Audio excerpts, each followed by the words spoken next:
Good morning students.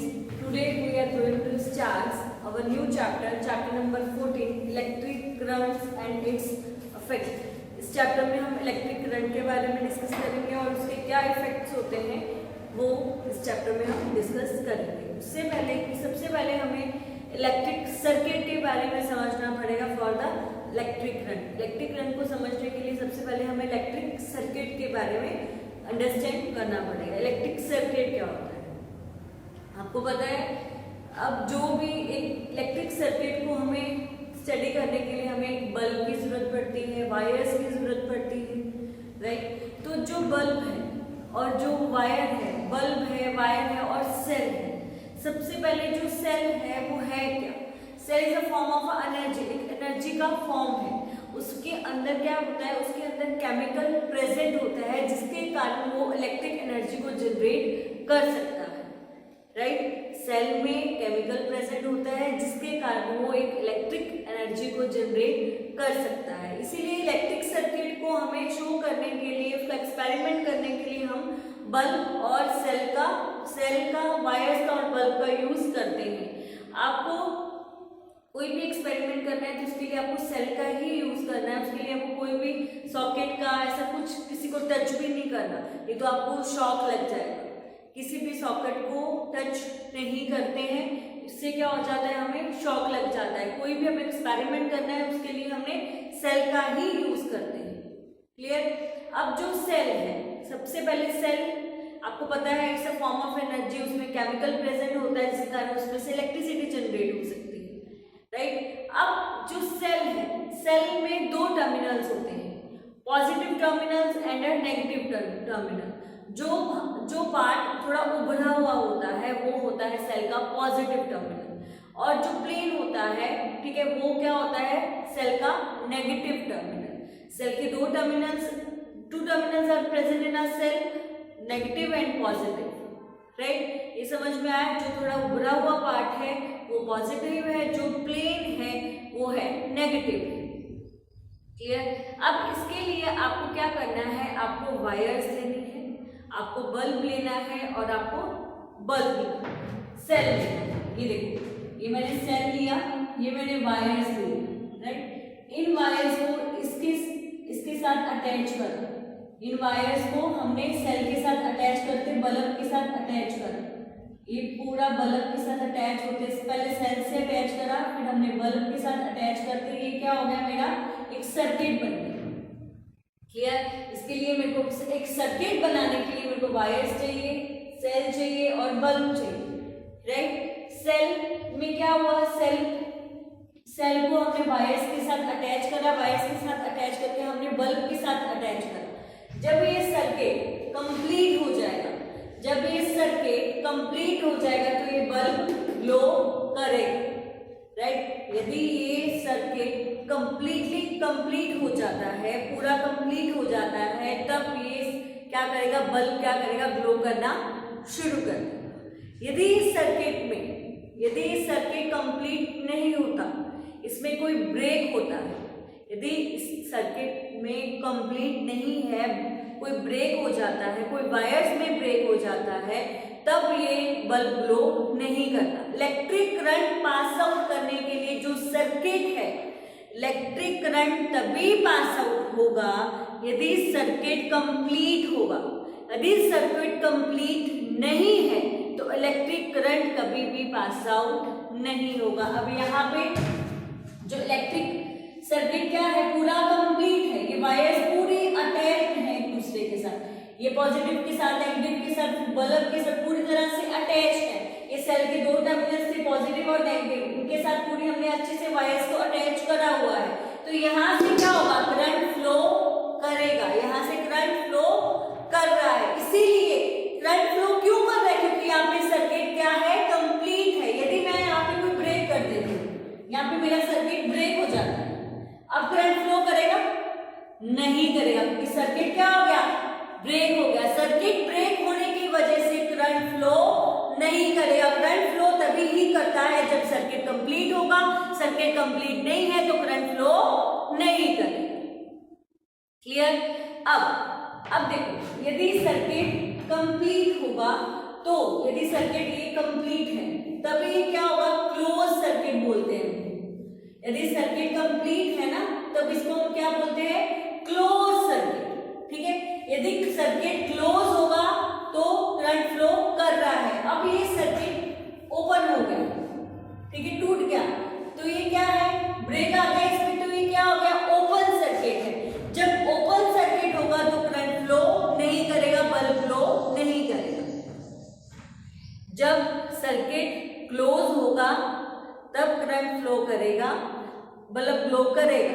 यदि circuit क्या है, ओपन है, तब करंट फ्लो नहीं करेगा और बल्ब ग्लो नहीं करेगा। क्लियर? ये आपको समझ में आ गया कि करंट कैसे फ्लो करता है और बल्ब कैसे ग्लो होगा। क्लियर? अब वो क्या कहता है कि अब मैंने यहाँ पे कोई आयरन की सेफ्टी पिन यूज कर लेती हूँ। आयरन की सेफ्टी पिन यूज करके उसको वायर्स के साथ अटैच करके सेल के साथ अटैच करते हैं। ठीक है, यहाँ पे मैं यदि सेफ्टी पिन यूज करती हूँ आयरन की, तो वो क्या है, वो गुड कंडक्टर ऑफ इलेक्ट्रिसिटी है, वो अपने में से इलेक्ट्रिसिटी को पास आउट करने देगा। वो यहाँ से इलेक्ट्रिसिटी को पास आउट करने देगा, तो ये बल्ब ग्लो हो जाएगा। यहाँ से इलेक्ट्रिसिटी को पास आउट करने देगा तो बल्ब ग्लो हो जाएगा। अब यहाँ पे यदि मैं प्लास्टिक का यूज कर दूं, प्लास्टिक के पेन का यूज कर दूं सेफ्टी पिन की जगह, तो उसमें से करंट पास आउट होगा नहीं, क्योंकि उसमें से करंट पास आउट नहीं होगा, क्योंकि वो जो प्लास्टिक है वो बैड कंडक्टर ऑफ इलेक्ट्रिसिटी है, उसमें से इलेक्ट्रिक करंट पास आउट नहीं हो सकता। अब दो तरह के होते हैं, good conductors and bad conductors. ऐसे सब्सटेंस जो अपने में से इलेक्ट्रिसिटी को पास आउट होने देते हैं वो क्या करते हैं, वो गुड कंडक्टर्स होते हैं और उनको हम गुड कंडक्टर्स बोलते हैं। और जो सब्सटेंस अपने में से इलेक्ट्रिसिटी को पास आउट नहीं होने देते, फॉर एग्जांपल प्लास्टिक, उनको हम इंसुलेटर्स बोलते हैं।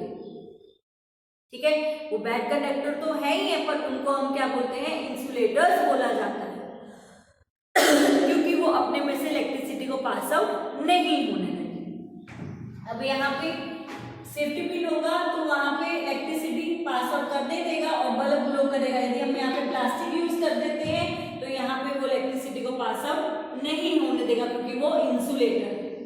क्लियर? वो ओपन सर्किट क्लियर हो गया, क्लोज हो गया, कंडक्टर्स हो गए, इंसुलेटर्स क्लियर होगा। तो ये मेरा इलेक्ट्रिक सर्किट था। ओके, जिसकी वजह से यहाँ पे क्या हो रहा है, बल्ब ग्लो कर रहा है। उसके बाद जो नेक्स्ट है, अब हमें इलेक्ट्रिक सर्किट के लिए कुछ कंपोनेंट्स को यूज करते हैं, जैसे सेल है, बैटरी है, बल्ब है, तो उनके कुछ सिंबल्स तो भी होते होंगे ना, तो हम उसके सिंबल्स को डिस्कस करते हैं। अब जो इलेक्ट्रिक सेल का सिंबल क्या होता है, एक पॉजिटिव एक नेगेटिव। जो बड़ा डंडा होगा वो होता है पॉजिटिव, जो बड़ा डंडा है पॉजिटिव, जो छोटा डंडा है वो क्या है, नेगेटिव।